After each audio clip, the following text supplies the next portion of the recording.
माहेर कितीही जवळ असलं तरी कर्तव्य घरी यायला भागच पाडत असतात. हाय, वेलकम माय डे. तर दिवसाची सुरुवात एकदम घाईत होते आणि 2 दिवस सुट्ट्या असल्या की 1 महिन्याचं काम पेंडिंग असतं. हे तर सगळ्यांसोबतच घडतं. आणि घरी आल्यावर मन म्हणतं 1 कप चहा, तो पण अद्रक टाकून आणि आयता पेटावा, पण हे काही शक्य नाही. आणि हे आहे माझ्या मम्मीचं किचन.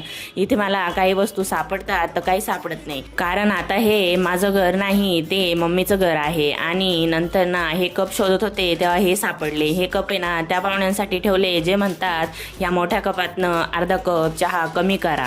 आणि मग त्यांच्यासाठी हा छोटा कप ठेवलाय, म्हणजे अर्धा कप चहा कमी करायची वेळच येऊ नये. आमची लाडूबाई मस्त अशी गाडी इथं फसवून ठेवली आणि चालवायचा प्रयत्न चालू आहे. आणि बसल्यावर दिवसभर काय झालं ते हे कप चहा करताना सगळं आठवत असतं. नंतर बाबा आले की मस्त असा खाऊ आणतात आणि लाडूबाई त्यांच्यासोबत मस्त एन्जॉय करत असते. आता इथे मम्मीने लगेच स्वयंपाक करायला घेतला. आता मी आज इकडेच जेवायला होते, कारण ते येणार होते लेट आणि ते पण जेवून. आता माहेर कितीही जवळ असलं तरी घरची कर्तव्य घरी यायला भाग पाडतच असतात, मग ते 12 वाजता का असेल.